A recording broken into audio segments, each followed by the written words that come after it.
हरे Krishna Krishna conscious books YouTube channel में आपका स्वागत है। हम रीड कर रहे हैं श्रील प्रभुपाद लीलामृत का द्वितीय भाग। हम रीड कर रहे हैं चैप्टर नंबर 51 जो हम यहाँ भी कंटिन्यू करेंगे। जब श्रील प्रभुपाद हरे कृष्ण लैंड में अपने सुंदर आवास में दाखिल हुए तो उन्होंने कहा कि सुरभि स्वामी से कोई नहीं बढ़ सकता।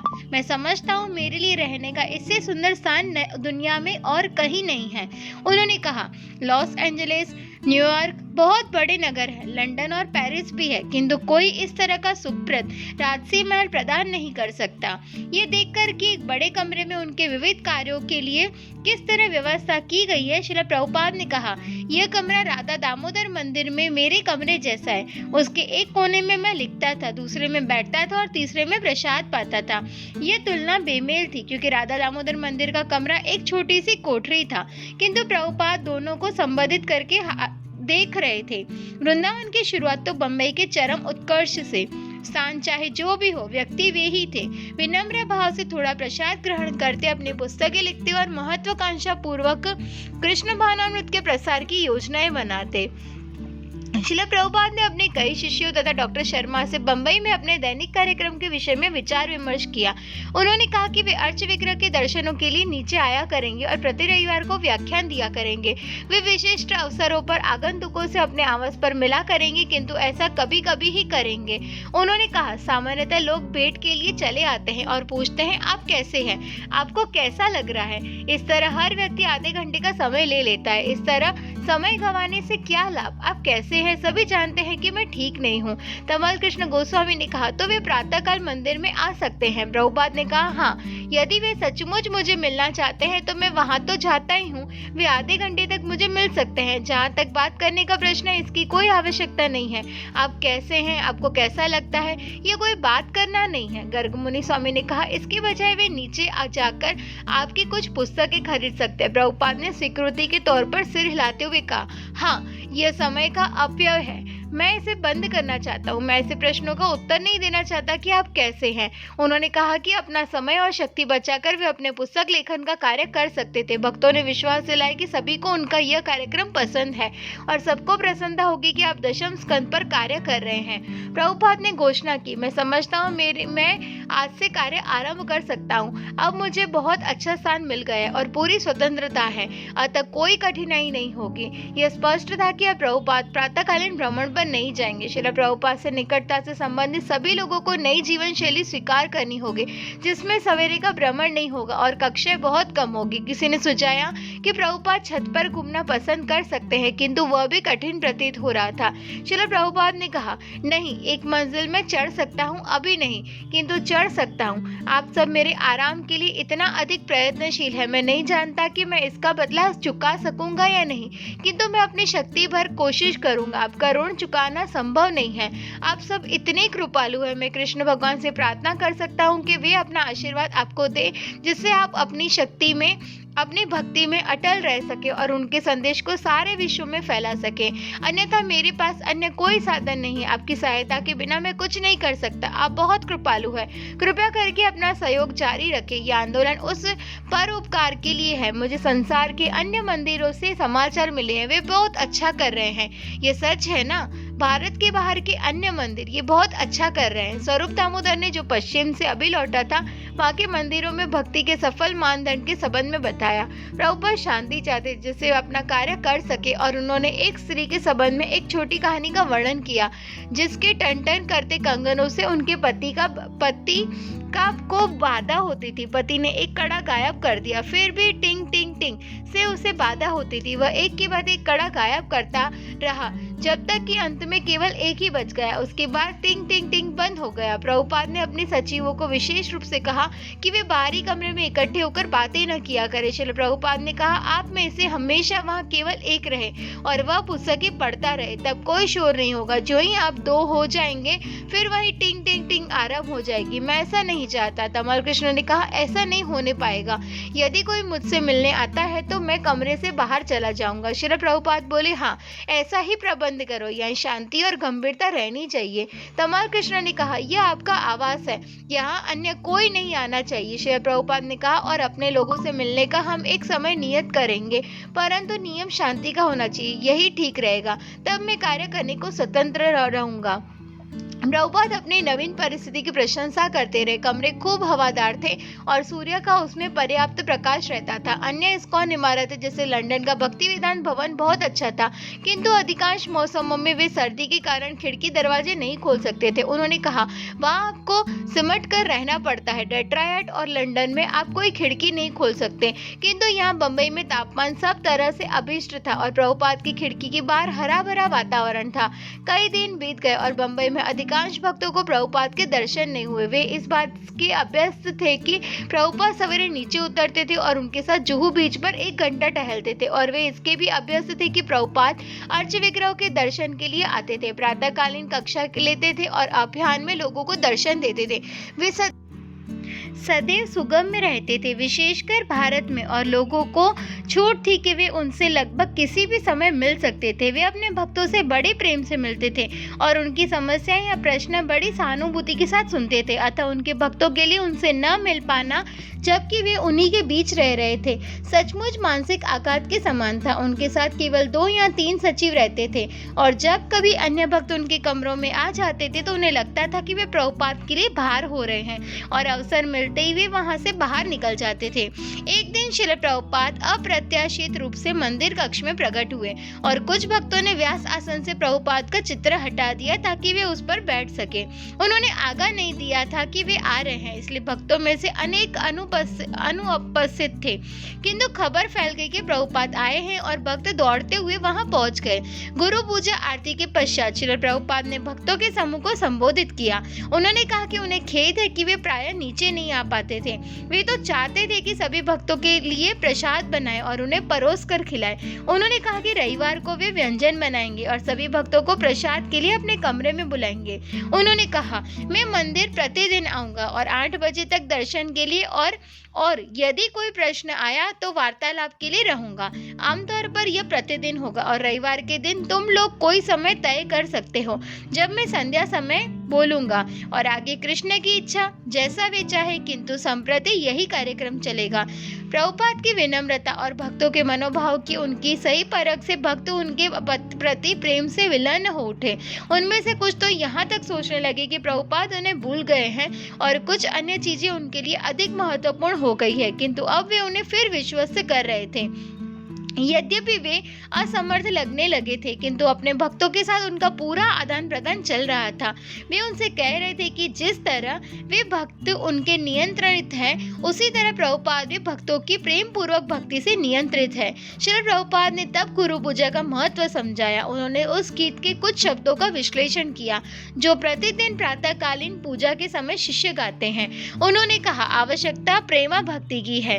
प्रेमा भक्ति जहाँ होते अविद्या विनाश जाते। दिव्य ज्ञान, तो दिव्य ज्ञान क्या है? प्रभुपाद ने बताया कि यह गुरु का कर्तव्य है कि वह आत्मा का दिव्य ज्ञान जागृत करे, क्योंकि गुरु दिव्य ज्ञान उद्घाटन करता है, इसलिए उनकी पूजा होती है। जो भक्त नहीं है उनके लिए दिव्य ज्ञान कभी प्रत्यक्ष नहीं होगा और वे अपने शरीर के आधार पर अपने आप को अमेरिकी, हिंदू या मुसलमान आदि मानेंगे। प्रभुपाद ने कहा, हम गुरु की पूजा करते हैं क्योंकि वे हमें दिव्य ज्ञान देते हैं।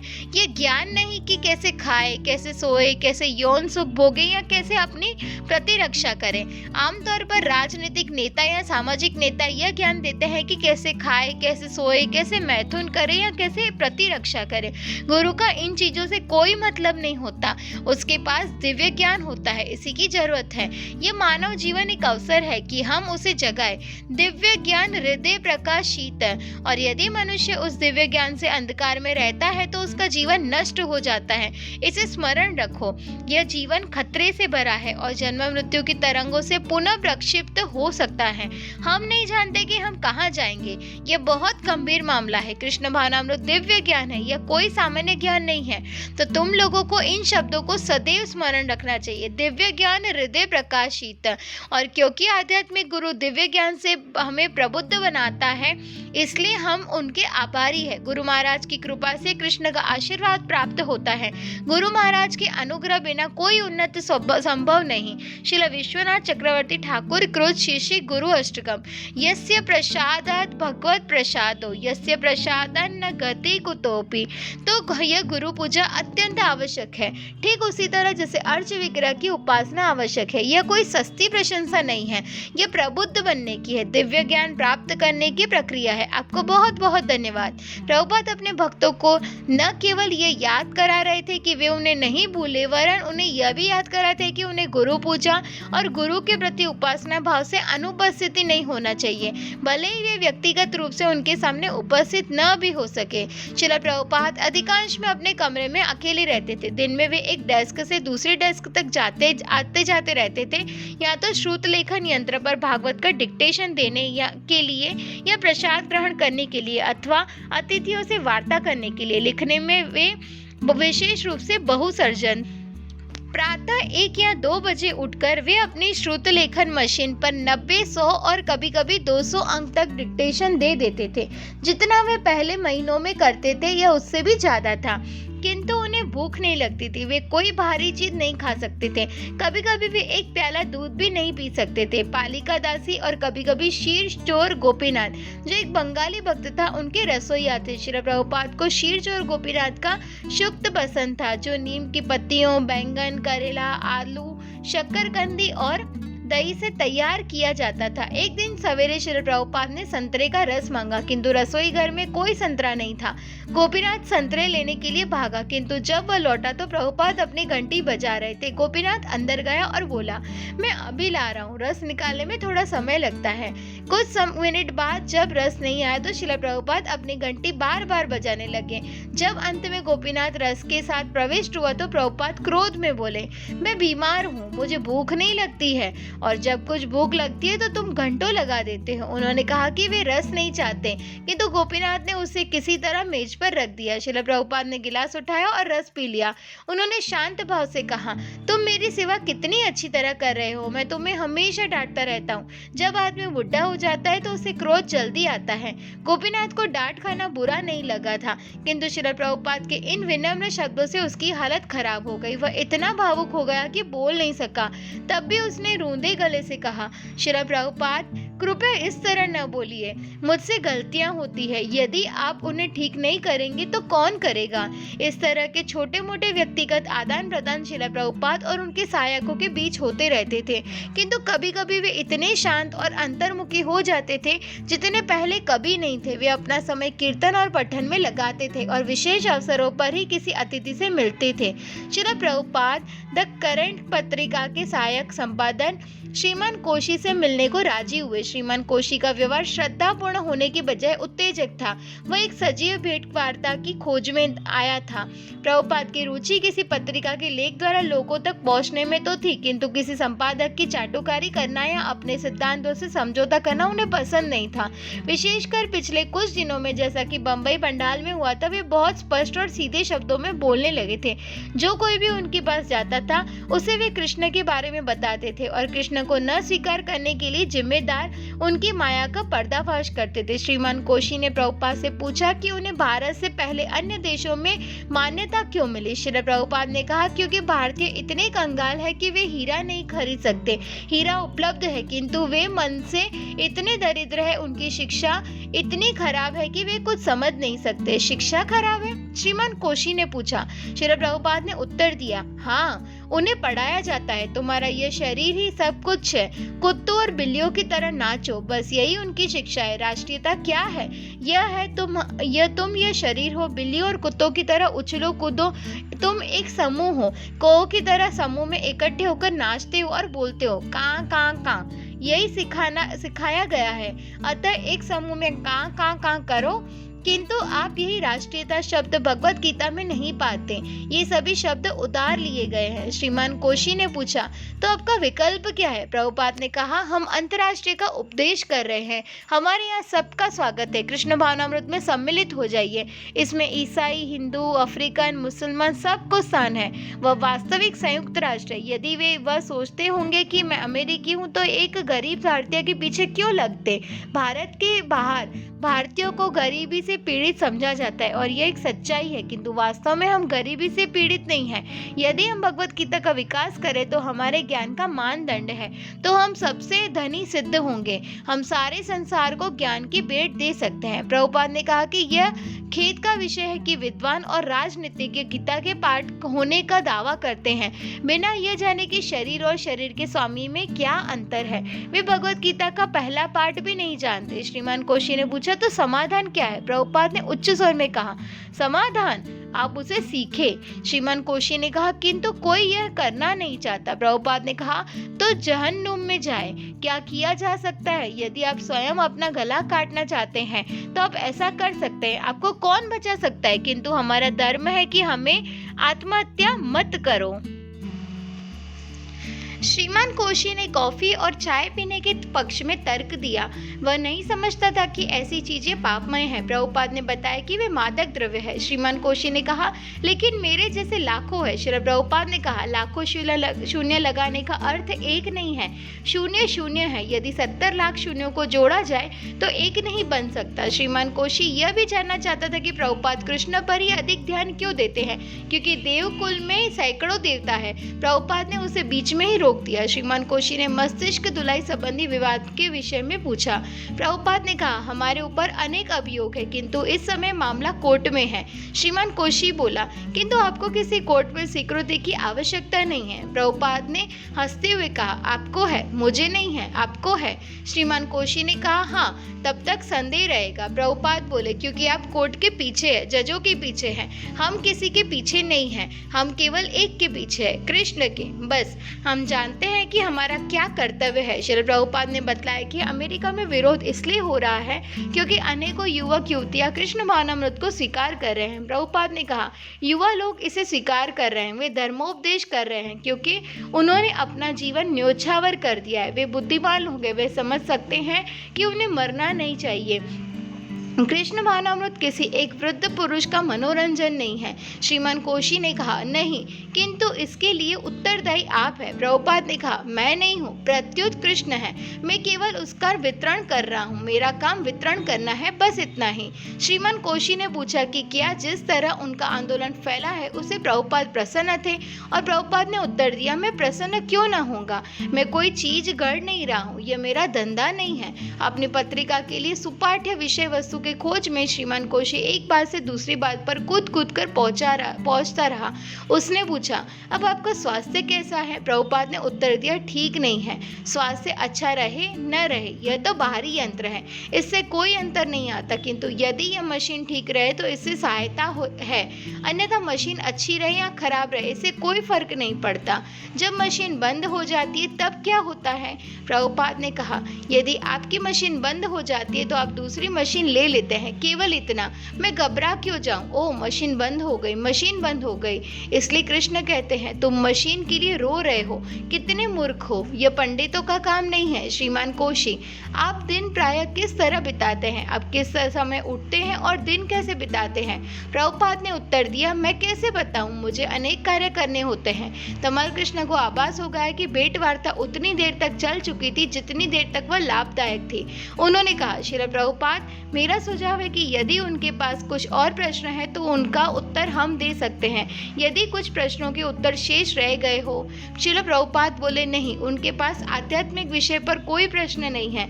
वे मुझसे कुछ राजनीतिक प्रश्न पूछेंगे, राजनीति में हमारा कोई दखल नहीं है। श्रीमान कोशी ने प्रभुपाद के सचिव के संकेत की अनदेखी की और वह प्रश्न पूछता रहा। उसने कहा, अब मैं इन लड़कों की तरह कुछ युवा जनों को सड़कों में नाचते देखता हूँ तो मेरी आंखें दुखने लगती है। कीर्तन की आवश्यकता क्या है? प्रभुपाद ने संक्षेप में उत्तर दिया, एक मनुष्य का भोजन दूसरे के लिए विष होता है। श्रीमान कोशी बोला, नहीं, इसके पीछे कोई उद्देश्य होना चाहिए। प्रभुपाद ने कहा, हाँ, इस युग में आध्यात्मिक बोध का यही मार्ग है। श्रीमान कोशी ने अवैध यौन संबंध के विषय में पूछा। प्रभुपाद ने उत्तर दिया कि यौन संबंध वैवाहिक सीमा के अंदर केवल बच्चे पैदा करने के लिए होना चाहिए। क्या आपका विचार है कि बच्चों को स्वेच्छा से चयन की स्वतंत्रता होनी चाहिए? प्रभुपाद ने पूछा, क्या आप अपने बच्चों को स्वतंत्रता देना चाहते हैं? श्रीमान कोशी ने कहा, मैं आपसे पूछ रहा हूँ। प्रभुपाद ने कहा, नहीं, एक बच्चे को रेजर के साथ खेलने की स्वतंत्रता देने से क्या लाभ? वह अपना गला काट लेगा, बस इतना ही ना। किंतु बाद में कदाचित प्रभुपाद ने कहा, बाद की अवस्था में तब ऐसा विधान है, जब बच्चा 16 वर्ष का हो जाए तब वह जैसा चाहे वैसा कर सकता है, उसके पहले नहीं। अब श्रीमान कोशी समेटने को तैयार थे। उसने प्रभुपाद से पूछा, संसार के लिए आपका संदेश क्या है? प्रभुपाद और भक्त हंस पड़े। श्री प्रभुपाद बोले, आप मुझसे फिर पूछ रहे हैं? रामायण पढ़ने के बाद आप पूछ रहे हैं सीता किसका पिता है? मैं सब कुछ पहले ही बता चुका हूँ। श्रीमान कोशी के कमरा छोड़ने के पहले प्रभुपाद ने अनुरोध किया, अच्छा लेख लिखिएगा। श्रीमान कोशी ने कहा, इसकी चिंता न करें, यह मेरा काम है।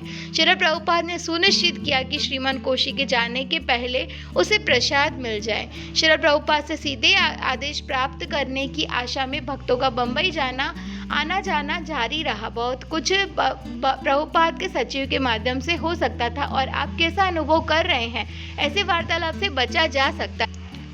फिर भी कभी कभी प्रभुपाद कुछ शिष्यों से सीधे मिल लेते थे। वे अब भी कम से कम अपने सचिव के माध्यम से अपने आंदोलन और उसके नेताओं के सभी महत्वपूर्ण कार्यों में दखल रखते थे। डाक द्वारा उन्हें मालूम हुआ कि अत्रेय ऋषि की योजना कराची पाकिस्तान में कृष्ण भावनामृत आंदोलन आरंभ करने की थी और उन्होंने कहा कि योजना बुद्धिमत्तापूर्ण है। उन्होंने यदुबर की बनाई हुई एक नई फिल्म को देखा और उसे स्वीकृति दी। वे हंसदूत स्वामी से मिले और उन्होंने उनसे श्रीलंका में धर्मोपदेश विकसित करने के लिए अनुरोध किया। उन्होंने प्रभा विष्णु का ढाका बांग्लादेश में जाकर धर्मोपदेश करने का हृदय से समर्थन किया। उन्होंने हैदराबाद में जोरदार धर्मोपदेश का आवश्यकता के बारे में सुना और जब उनके शिष्य श्रीधर स्वामी उनसे मिलने आए तो प्रभुपाद ने उनसे हैदराबाद जाने का अनुरोध किया। उनकी भेंट लोकनाथ स्वामी से हुई तो उन्होंने भारतीय गांव में बैलगाड़ी से जाकर धर्मोपदेश करने के उनके कार्यक्रम को प्रोत्साहन दिया। लोकनाथ प्रभुपाद के लिए द परफेक्शन ऑफ योग का मराठी अनुवाद लाए थे और प्रभुपाद लोकनाथ महाराज से उसे ऊंची आवाज में पढ़वाकर कुछ देर सुनते रहे। यद्यपि उन्होंने कहा कि वे मराठी भाषा नहीं जानते थे। जब इस्कॉन बम्बई के एक पुजारी ने जाना चाहा कि उसके पास जो शालग्राम शिलाएं थी वे प्रामाणिक थी या नहीं, तो प्रभुपाद उनको देखने को सहमत हो गए और उन्होंने पुष्टि की कि वे प्रामाणिक थी और पुजारी को परामर्श दिया कि उनकी उपासना कैसे करनी चाहिए। प्रभुपाद कुछ प्रबंध संबंधी मामलों से बचने की कोशिश करते थे, जैसे बम्बई के निर्माण कार्य में विलंब का मसला, किंतु ऐसा नहीं हो पाता था। उन्हें चलते रहने वाले काम की आवाज सुनाई देती थी। कभी कभी वह शोर में बदल जाती थी, किंतु उन्हें जो सबसे बड़ी चिंता थी वह काम के धीमेपन की थी। कभी कभी वे घंटों मौन बैठे रहते थे और फिर अपने सेवक या सचिव से कहते थे कि वे निर्माण में ऐसे विलंब से बहुत चिंतित हैं। प्रभुपाद ने कार्य के प्रभारी भक्तों से कहा, तुम लोग निष्ठावान कार्य करता हो, किंतु तुम में अकल नहीं है। मैं देख रहा हूँ कि निर्माण कार्य ठीक से नहीं चल रहा है। क्या मैं अपनी आंखें बंद कर लूं? मैं ऐसा कर सकता हूँ, किंतु मैं विवेकपूर्ण व्यक्ति हूँ। मैं अपनी आंखें कैसे बंद कर सकता हूँ? सभी लोग अपने बहाने बना रहे हैं। प्रभुपाद ने विभिन्न नेताओं का विश्लेषण किया और प्रत्येक में कमियां पाने पर उन्होंने निष्कर्ष पर पहुंचते हुए यह कहा कि वे निर्माण कार्य में तेजी लाने में अक्षम है। जब तमाल कृष्ण ने सुझाव दिया कि हो सकते हैं तो उन्हें किसी ऐसे आजीवन सदस्य से परामर्श लेना चाहिए जो निर्माण कार्य का विशेषज्ञ हो, तो प्रभुपाद ने इस सुझाव का समर्थन किया। अतएव श्रीमान मोहता को जो इंजीनियर थे और एक आजीवन सदस्य थे, प्रभुपाद से मिलने के लिए बुलाया गया। उस समय निर्माता कंपनी मांग कर रही थी कि उसके पिछले सारे बिलों का भुगतान कर दिया जाए इसके पहले कि वह कार्य आगे बढ़ाए, किंतु श्रील प्रभुपाद ने कहा कि वे किसी बिल का भुगतान नहीं करेंगे जब तक कि कार्य पूरा न हो जाता। उसके बाद सभी बिलों का पूरा भुगतान किया जाएगा। यद्यपि कुछ भक्त चाहते थे कि कंपनी को कम से कम आंशिक भुगतान कर दिया जाए जिससे कार्य सरलता से आगे बढ़ता जाए। श्रीमान मोहता को प्रभुपाद का तर्क पसंद आया और वे कंपनी से उसी आधार पर बात करने लगे। परिणाम ठीक रहा और प्रभुपाद को इससे राहत मिल गई। इस तरह यद्यपि प्रभुपाद पूरी तरह से अवकाश लेना चाहते थे, किंतु उन्हें नहीं लगता था कि इस्कॉन के प्रबंध से वे अपने आप को कभी अलग कर सकेंगे।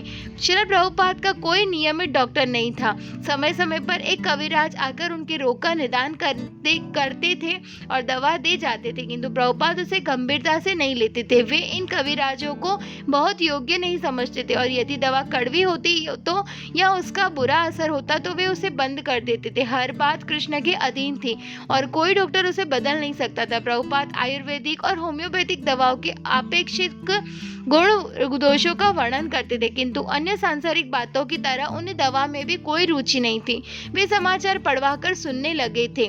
अधिकांश समाचारों में कांग्रेस दल के पतन और जनता दल के सुधार संबंधी वायदों का वर्णन होता था। समय समय पर प्रभुपाद टिप्पणी करते थे, ये बदमाश लोग जहां जाते हैं वही गड़बड़ी करते हैं।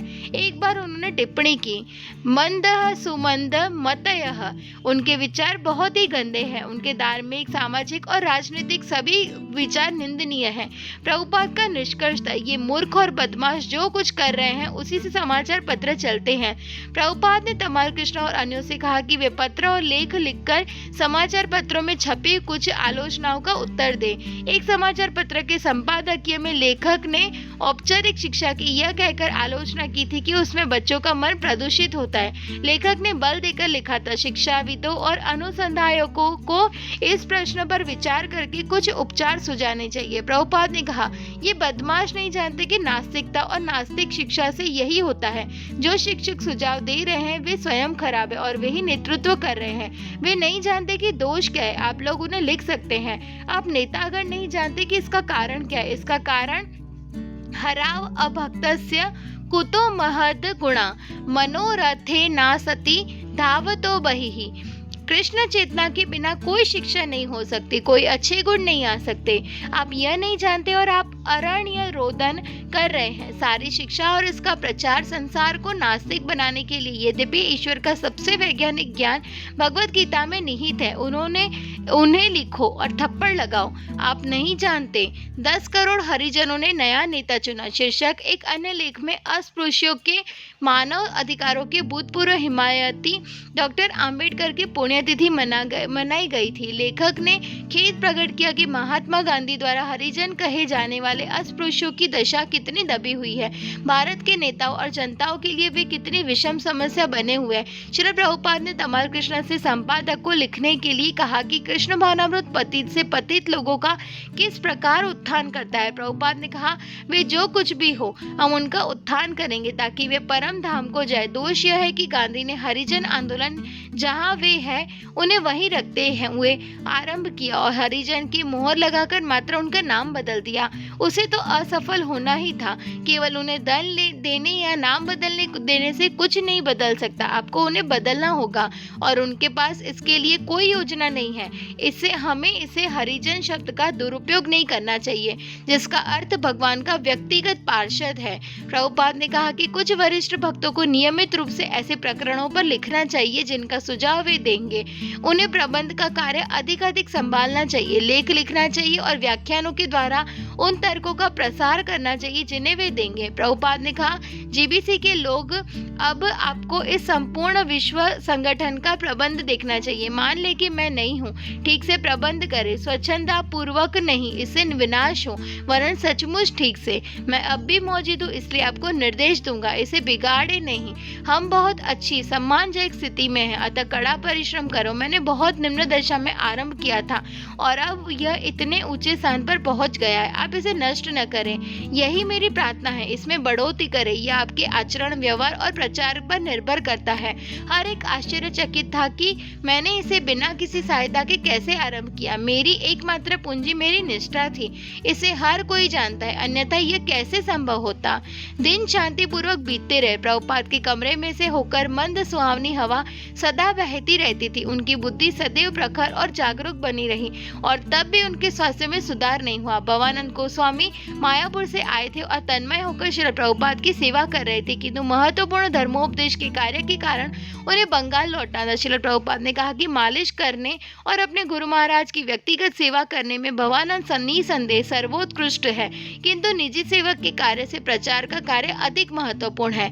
उपेंद्र, जो श्री प्रभुपाद का निजी सेवक होने आया था, चकित था कि प्रभुपाद की खुराक में कितना परिवर्तन हो गया था। अब वह खिचड़ी नहीं बना सकता था जो प्रभुपाद पहले इतनी पसंद करते थे। प्रायः प्रभुपाद जब कोई चीज चाहते थे तो अब बोलते भी नहीं थे, वरन अपनी इच्छा या विचार करने को वे सिर हिलाकर, दृष्टि घुमाकर, उंगली के इशारे से या केवल की आवाज से सूचित कर देते थे। अपने कमरे से प्रभुपाद दिन की सामान्य आवाजें सुना करते थे। कोकिल की कूक, कौआ का काव काव, संगमरमर के मजदूरों के घनों की चोट, दूरी पर भागने वाली कारों के इंजनों की गरगराहट, भोपुओं का पों पों, साइकिलों की घंटियां, दिया इत्यादि। वे प्रत्येक आरती पर बजने वाली पुजारी की घंटी और शंख का नाद भी सुनते रहते थे। मंदिर कक्ष में चलने वाले कीर्तनों और भजनों की गूंज भी उन्हें सुनाई पड़ती रहती थी। एक दिन सवेरे जब प्रभुपाद तमाल कृष्ण और गिरिराज से बातें कर रहे थे, गोविंद गीत की रिकॉर्डिंग शुरू हो गई, जो इस बात की संकेत थी कि इस्कॉन के सभी मंदिरों की तरह यहाँ भी अर्च विग्रहों का सवेरे का दर्शन आरंभ हो गया है। प्रभुपाद बोले, कृष्ण भावनामृत कितनी अच्छी चीज है, उसके लिए मैं अकेले संसार में प्रयत्न कर रहा हूँ और तथाकथित बुद्धिजीवी लोग आगे नहीं आते। उनके अपने धंधे हैं। क्यों? यदि यह मानव समाज के लिए सचमुच लाभकारी है तो मैं उसके लिए अकेले प्रयत्न क्यों करूं?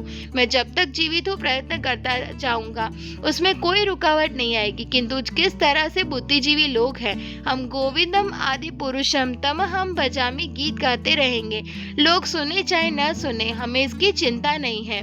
गिरिराज संघर्ष के वर्षों में बम्बई मंदिर का अध्यक्ष बना रहा था और वह लंबे समय से प्रतीक्षा करता रहा था कि प्रभुपाद अपने राजसी आवास में रहने लग जाएंगे और उसमें संसार के बड़े नेताओं का स्वागत करें। अब जबकि इस्कॉन केंद्र वास्तविकता का शानदार रूप धारण कर रहा था, गिरिराज को यह विचार सह्य नहीं था कि प्रभुपाद एकांत में पड़े रहे। अतः जब उसने प्रभुपाद से पूछा था कि क्या वह उनसे मिलने को महत्वपूर्ण अतिथियों को ला सकता है, तो वे इसके लिए राजी हो गए थे। गिरिराज ने श्रीमान राजदास से प्रभुपाद की भेंट कराई थी और अब वह संसद के एक अन्य सदस्य श्रीमान राम जेठमलानी से उनसे मिलाना चाहता था, किंतु श्रीमान जेठमलानी के मन में कई शंकाएं थी और उन्होंने गिरिराज से स्वीकार किया कि उन्हें पता नहीं है कि कृष्ण वास्तव में कभी थे या वे बिल्कुल काल्पनिक थे। उनकी मुख्य रुचि गंदी बस्तियों को सुधारने में थी, किंतु वे सामाजिक शिष्टाचार के नाते श्री प्रभुपाद से भेंट करने को इच्छुक थे। वो जो कुछ भी हो, एक विश्वव्यापी आंदोलन के गुरु थे। वे उनसे मिलेंगे और उसके बाद बम्बई निर्वाचन क्षेत्र के मतदाताओं को धन्यवाद देने निकलेंगे, जिन्होंने हाल में ही उन्हें संसद का सदस्य चुना था। श्री प्रभुपाद की इच्छा राजनीतिक नेताओं को भगवद गीता के उपदेशों के अनुसार प्रबुद्ध बनाने की थी, लेकिन यदि यह संभव नहीं हुआ तो वे विदेशी भक्तों के लिए विशेष अनुमति पत्र यानी वीजा प्राप्त करने और बम्बई मंदिर तथा बम्बई निगम की नौकरशाही के बीच पैदा हुए समस्याओं के समाधान में उनकी सहायता चाहते थे। गिरिराज ने श्री प्रभुपाद का श्रीमान जेठमलानी से परिचय कराया और जब प्रभुपाद ने सुना कि श्रीमान जेठमलानी की रुचि गंदी बस्तियों के सुधारने में थी, तो उन्होंने कहा, हम चैतन्य महाप्रभु के तरीके से हरिजनों की दशा में सुधार बड़ी आसानी से ला सकते हैं। उन्होंने भगवान चैतन्य और भगवान नित्यानंद को हरे कृष्ण आंदोलन के जन्मदाता बताया और कहा कि उनके आंदोलन का उद्देश्य पापी लोगों को हरे कृष्ण मंत्र देकर उनके दुखों का निवारण करना था। प्रभुपाद ने कहा कि ऐसे दावे के लिए साक्ष्य चाहिए। अपने अतिथि और अनुकूल भाव से सिर हिलाते हुए उन्होंने कहा, आप एक वकील है, अतः आपको साक्षी और साक्ष्य चाहिए।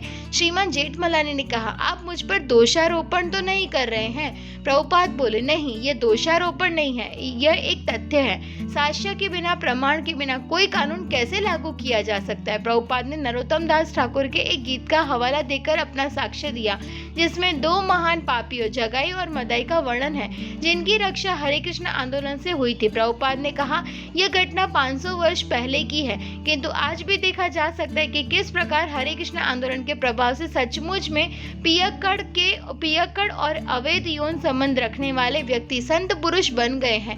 उन्होंने कहा, कृष्ण भावनामृत कितना अच्छा है, उसके सहारे हर एक का उत्थान हो रहा है, इसलिए यह हरिजन क्या है, हम उसका उत्थान कर सकते हैं। श्रीमान जेठमलानी ने पूछा कि भगवद गीता में सार्वजनिक और सामाजिक सेवा पर बल क्यों नहीं है? प्रभुपाद ने कहा, इसकी कोई आवश्यकता नहीं है, ये जीवन की पशुवत धारणा है। कुत्ते भी आपस में मिलकर बां बां बां बां शब्द करते हैं, मनुष्य भी वही कर सकता है, किंतु तब मनुष्य और पशु में अंतर रह जाएगा। श्रीमान जेठमलानी ने कहा, किंतु मुझे मालूम नहीं है कि जानवर एक दूसरे की सेवा करते हैं, इसके विपरीत मनुष्य जाति के लोग ही सेवा करते हैं। प्रभुपाद ने पूछा, किंतु इस सेवा का लाभ क्या है? आप क्या कर रहे हैं? आपने क्या सेवा की है? प्रकृति के नियमों से बाहर होकर आप कुछ नहीं कर सकते। इस समय इंदिरा गांधी कठिनाई में है, आप क्या कर सकते हैं? एक दिन में सब समाप्त हो जाता है। प्रकृति का नियम इतना कठोर है, आप कुछ भी नहीं कर सकते। आप ब्रह्मवश घमंड करते हैं कि आप सहायता करना चाहते हैं, किंतु यह संभव नहीं है।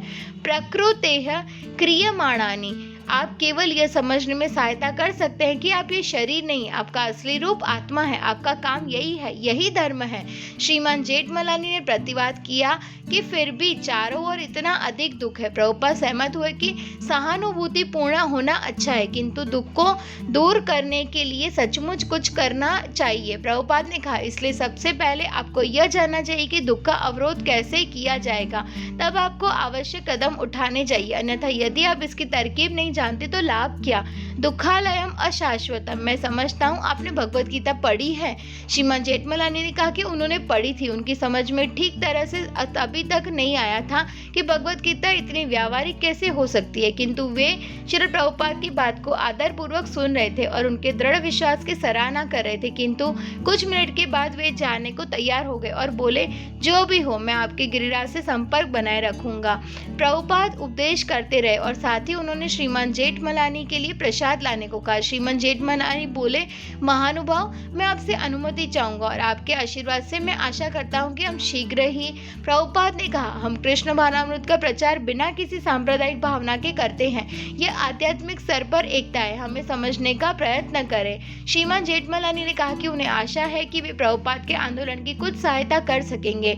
हर चीज प्रकृति की शक्ति से होती है। भगवत गीता 3.27। श्री प्रभुपाद ने कहा, हाँ, इसी की अपेक्षा है कि आप सहयोग करना चाहते हैं। श्रीमान जेठमलानी ने कहा, आप जब भी किसी बात के लिए आदेश देंगे। श्री प्रभुपाद बोले, तो उन्हें सूचित करना और प्रसाद लाओ। श्रीमान जेठमलानी ने पहले तो यह कहा कि अच्छा होगा कि प्रसाद नीचे उनकी कार में पहुंचा दिया जाए, जिससे वे जल्दी से सार्वजनिक सभा में समय पर पहुंच जाए। किंतु प्रभुपाद ने आग्रह किया, भगवान के प्रसाद का आदर करने का यह ढंग नहीं है। उन्होंने कहा, कृपया ठहर जाइए। श्रीमान जेठमलानी ने कहा कि वे प्रभुपाद की उपस्थिति में खाना नहीं चाहते थे, किंतु प्रभुपाद ने आग्रह किया और कहा कि यह प्रेम का आदान प्रदान था। अंत में जब प्रसाद से भरी प्लेटें लाई गई तो श्रीमान जेठमलानी ने उनकी बड़ी सराहना की।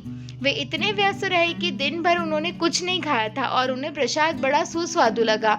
जब अतिथि ने खाना आरंभ किया तो प्रसन्नतापूर्वक उन्हें देखते हुए प्रभुपाद ने कहा, लोगों को ज्ञान देना ही वास्तविक मानव सेवा है। श्रीमान जेठमलानी अधिक तनाव मुक्त और मित्रवत बन गए और वे प्रभुपाद के दैनिक कार्यक्रम के बारे में तथा पाश्चात्यों ने कृष्ण भावनामृत कैसे स्वीकार किया, इसके विविध आयामों के बारे में पूछने लगे। गिरिराज ने उल्लेख किया कि इसके पूर्व श्रीमान जेठमलानी पूछ रहे थे कि कृष्ण वास्तव में कभी थे या वे केवल काल्पनिक चरित्र हैं। श्री प्रभुपाद ने कहा, काल्पनिक क्यों, वे इतिहास में महाभारत में हैं। प्रभुपाद शास्त्रों से कृष्ण के बारे में ऐतिहासिक साक्ष्य देते गए। श्रीमान जेठमलानी प्रसाद खाते रहे और विनम्रता पूर्वक उनकी बात सुनते रहे। समय पर मिष्ठान लाए गए। प्रभुपाद ने कहा, उत्तर भारत में पहले वे मिष्ठान देते हैं और लोग जी भरकर मिष्ठान खाते हैं। श्रीमान जेठमलानी ने कहा, अपनी भूख बिगाड़ने का सर्वोत्तम तरीका मिठाइयाँ खाना है। प्रभुपाद ने कहा, हाँ, और वे दोनों हंसने लगे। श्री प्रभुपाद ने कहा, तो मुझे बड़ी प्रसन्नता है कि आपने प्रसाद पा लिया है। मैं प्रसन्न हूँ, इसलिए मैं चाहता था कि आप मेरे सामने खाएं। इससे बड़ी प्रसन्नता होती है। प्रभुपाद और उनके अतिथि श्रीमान जेठमलानी बड़े सद्भाव के साथ एक दूसरे से विदा हुए और श्रीमान जेठमलानी ने वादा किया कि कोई भी समस्या आई तो वे गिरिराज से बात करेंगे। गिरिराज भावविह्वल थे। प्रभुपाद का बंबई मंदिर में शेर दिल राजनीतिकों को विनम्र भक्तों में बदलने का सपना पूरा हो रहा था। श्री प्रभुपाद बारंबार कहते थे कि इस्कॉन के नेताओं को चाहिए कि प्रभुपाद के सीधे दखल के बिना वे स्वयं प्रबंध करने के लिए अपने आप को तैयार करें। एक दिन वे न्यूयॉर्क में अपने प्रथम वर्ष की कुछ घटनाओं का स्मरण कर रहे थे कि एकाएक वे भविष्य की बातें करने लगे। उन्होंने कहा, मेरे वरिष्ठ लोगों, ये तुम पर है कि तुम इसे विनष्ट न होने दो। मैं तुम लोगों से विदा ले रहा हूँ। मेरा स्वास्थ्य ठीक नहीं है, मैं वृद्ध हो गया हूँ। यह कोई आश्चर्य की बात नहीं है। मेरे जीबीसी युवक हो, तुम अमेरिकी हो, तुम पट्टू हो, तुम में सारी बुद्धि है, अतः इसे नष्ट न होने देना। इस आंदोलन को और आगे बढ़ने देना। तुम्हारे पास अनेक उत्तम स्थान है, चिंता मत करो। यदि मैं चला भी जाऊं तो हानि क्या है। मैंने अपने विचार और निर्देश पुस्तकों में दे रखे हैं, तुम्हें केवल उन्हें देखना है। मैं सोचता हूँ मैंने अपना कार्य पूरा कर दिया है ना? तुम भी ऐसा सोचते हो या नहीं? हाँ, आपने सब कुछ कर दिया है। फिर भी श्रील प्रभुपाद, हम पूरा भागवत चाहते हैं। श्रील प्रभुपाद ने उत्तर दिया, वह हो जाएगा। यदि वह पूरा न भी हो तो भी कोई हानि नहीं। तुम लोग सक्षम हो, तुम लोग उसका भार ले सकते हो। अब तुम सारे धन का भार ले सकते हो और मुझे प्रबंध से मुक्त कर सकते हो। मेरी एकमात्र प्रार्थना है कि इसे विनष्ट न होने देना। मैंने कभी कभी तुम लोगों को ताड़ना भी दी है, इससे यह नष्ट न हो पाए। प्रभुपाद ने कहा कि उनके लिए ये देखना सुखद होगा कि उनके इस्कॉन नेताओं के अधीन सारा कार्य उत्तम ढंग से चल रहा है और मैं पुस्तकें लिखना चाहूँगा। यह ठीक रहेगा ना? उन्होंने बताया कि उन्हें अब अधिक खाने की आवश्यकता नहीं है, क्योंकि वे शारीरिक रूप से सक्रिय नहीं है, इसलिए उनके दोपहर के भोजन में चपाती और चावल लेना कोई अर्थ नहीं रहेगा। गिरिराज ने कहा कि प्रभुपाद आपको खाते और प्रसाद का आनंद लेते देख हम भक्तों को प्रसन्नता होगी, किंतु प्रभुपाद ने इसकी अवहेलना करते हुए कहा कि थोड़े फल और दूध से मस्तिष्क को सक्रिय रखा जा सकता है। ऐसी चित्तवृत्तियां जब प्रभुपाद अवकाश ग्रहण करते या उपवास की बात करते या अपनी मृत्यु तक का संकेत देते कभी कभी ही पैदा होती थी। वे चित्तवृत्तियां वास्तविक होती थी, व्यावहारिक और गंभीर होती थी, किंतु शीघ्र ही प्रभुपाद अन्य बातों की ओर मुड़ जाते थे और अपने शिष्यों और अपने आंदोलन तथा विश्व के से निरंतर जुड़े रहने का वचन देने लगते थे। कुछ समय तक इस बात की बातें करने के बाद वे पुनः वैज्ञानिकों तथा राजनीतिज्ञों की मूर्खता के विषय में तीखी आलोचना करने लग जाते थे। श्री प्रभुपाद ने कहा कि यदि कोई मनुष्य इस सरल तर्क को न स्वीकार करे कि ईश्वर का अस्तित्व जरूरी है, तो या तो वह दुराग्रही है या सनकी। उन्होंने कहा किंतु ऐसे पशु बड़े बड़े वैज्ञानिकों, दार्शनिकों, धर्मविदों आदि के रूपों में विख्यात हो रहे हैं। हमें उन्हें रोकना है। न माम दुष्कृतो न मूढ़ा प्रपद्यन्ते नरधामा। जो व्यक्ति ईश्वर को नहीं स्वीकार करता उसकी यही विशेषता है, या तो वह दुष्कृतिन है, नराधम है, मूढ़ है या मायापहत ज्ञान है। मायापहत ज्ञान का तात्पर्य उन लोगों से है जो उच्च शिक्षा प्राप्त है किंतु जिन्हें ज्ञान नहीं है। आसुरम भावम आश्रितः का अर्थ ऐसे लोगों से है जो ईश्वर के अस्तित्व में विश्वास नहीं रखते। अतएव कृष्ण भावनामृत नेताओं के रूप में आपको चाहिए कि इन धूर्तों को प्रताड़ना दे। गिरिराज ने कहा उन्हें प्रताड़ना देने में सचमुच मजा आता है। प्रभुपाद हंसने लगे। हाँ, यह एक आनंदप्रद क्रीड़ा है। जब वे बातें कर रहे थे, शीरचोर गोपीनाथ एक दैनिक समाचार पत्र के साथ दाखिल हुआ। प्रभुपाद ने पूछा, समाचार क्या है? ये दुष्ट क्या कर रहे हैं? समाचार पत्र का तात्पर्य है इन दुष्टों के वक्तव्य। गोपीनाथ ने सुर्खियों के उच्च स्वर में पढ़ा। कांग्रेस मुख्यमंत्री से ईमानदारी दलील, विधानसभा निर्वाचन की मांग शरारतपूर्ण। प्रभुपाद बोले, फिर निर्वाचन? मानो निर्वाचन उनकी योग्यता में परिवर्तन ला देगा। उन्हें धूर्त ही बने रहने दो। निर्वाचन से इतना होगा कि एक धूर्त का स्थान दूसरा धूर्त ले लेगा। वे धूर्त रहेंगे किंतु वोट पाएंगे। भागवत में कहा है, और वे अन्य बड़े पशुओं को मत दे रहे हैं। हाँ, यही जनतंत्र है। मतदाता स्वयं पशु है और वे अन्य बड़े पशुओं को मत दे रहे हैं। यही चल रहा है। ये धूर्त नहीं समझते कि बाघ के स्थान पर यदि हम सिंह को चुने तो क्या अंतर है? केवल नाम का अंतर है। पहले बाघ अध्यक्ष था, अब सिंह अध्यक्ष होगा और दोनों पशु है। मनुष्य कहाँ है? और चूंकि बाघ सिंह दोनों पशु है, इसलिए वे कहते हैं, ओ अब सिंह आ गया है, बाघ भगा दिया गया है, अब सिंह का राज है। इसी तरह ये चल रहा है। क्या मैं ठीक कह रहा हूँ? श्री प्रभुपाद की तेज आलोचनात्मक रुचि अपने आंदोलन में बनी रही। जब उन्हें यह रिपोर्ट मिली कि लॉस एंजलिस में बीबीटी के साथ काम करने वाले भक्तों को वेतन मिल रहा है, तो वे क्षुब्ध हो उठे। उन्होंने अपनी नीति का निरूपण किया और अपने सचिव को उसे सर्व सूचित करने को कहा। उन्होंने कहा, कृष्ण भावनामृत का अर्थ वैराग्य विद्या है। वे मंदिर की सुविधाओं का लाभ अपनी इंद्रिय तृप्ति के लिए उठा रहे हैं। क्या आप यह बात समझते हैं?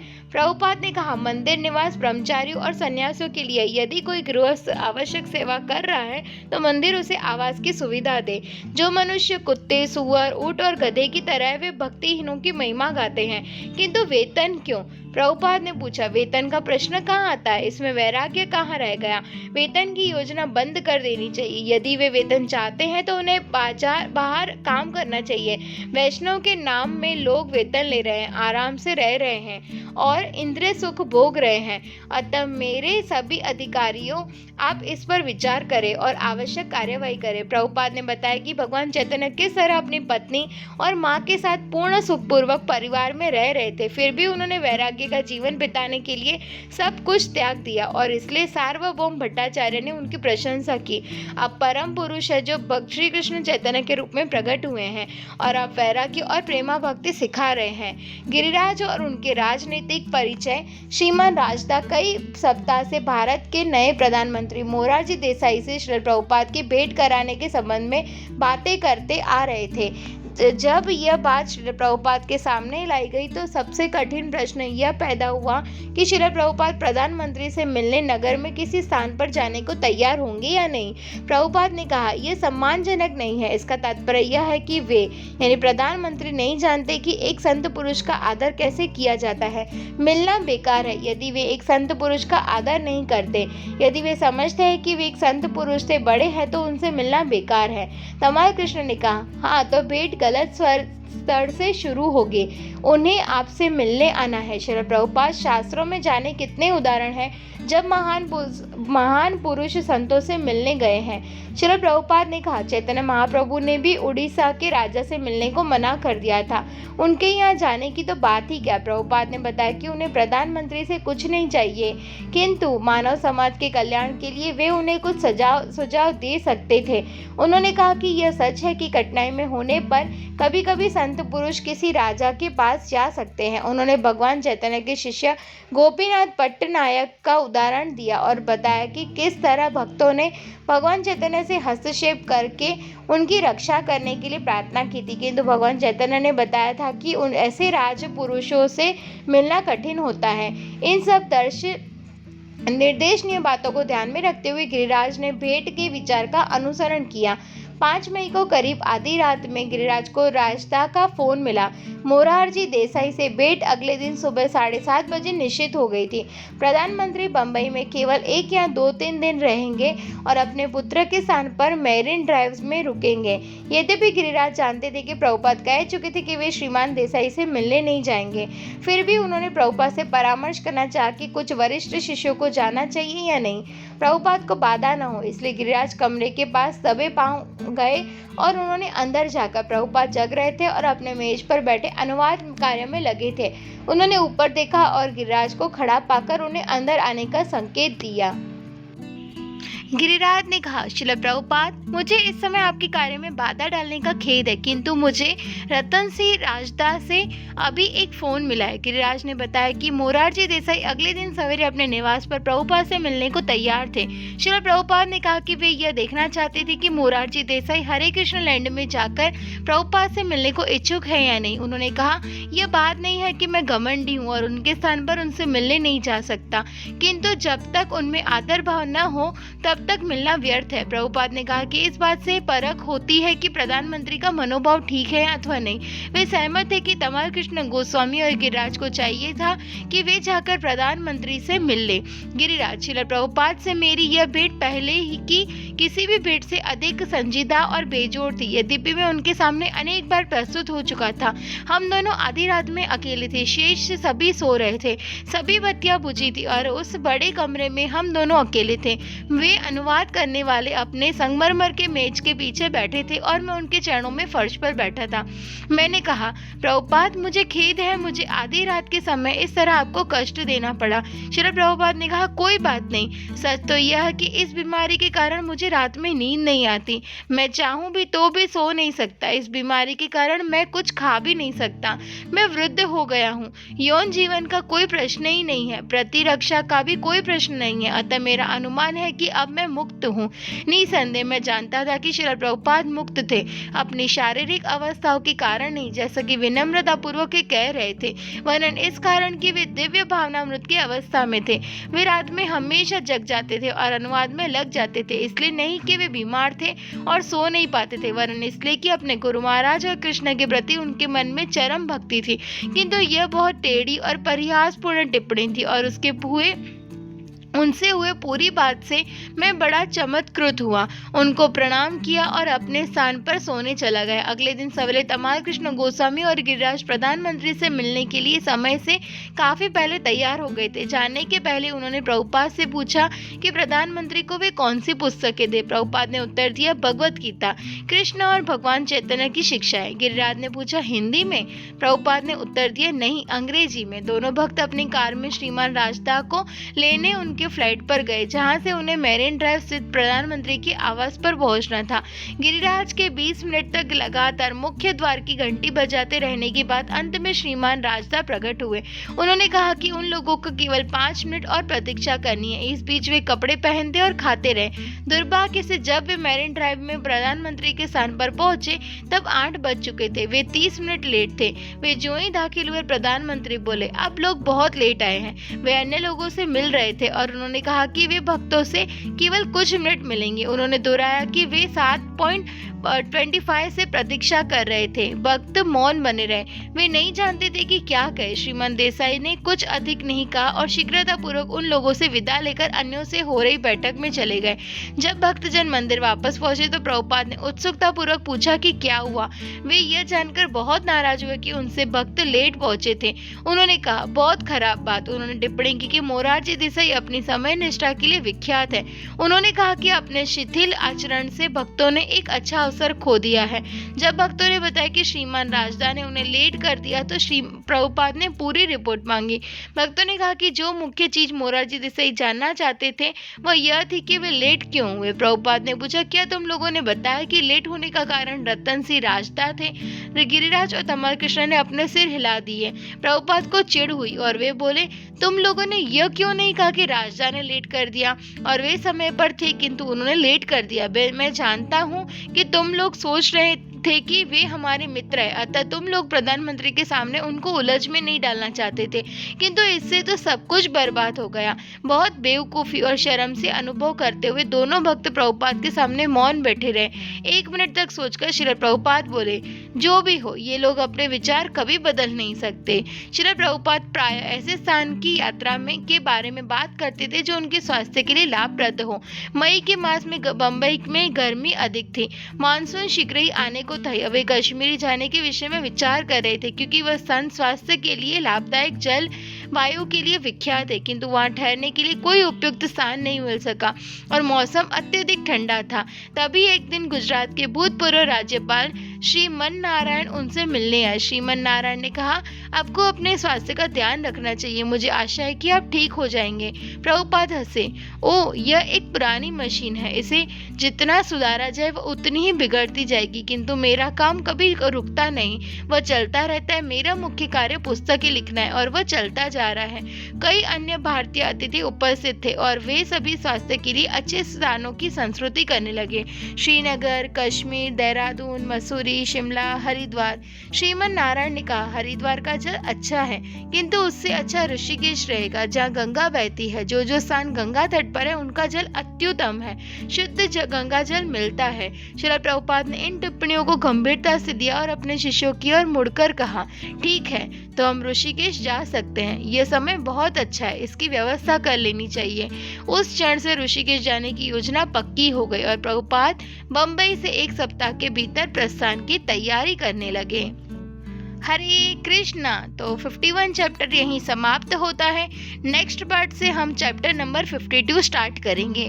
वांछा कल्पतरुभ्यश्च कृपा सिंधुभ्य एव च पतितानां पावनेभ्यो वैष्णवेभ्यो नमो नमः। श्रील प्रभुपाद की जय।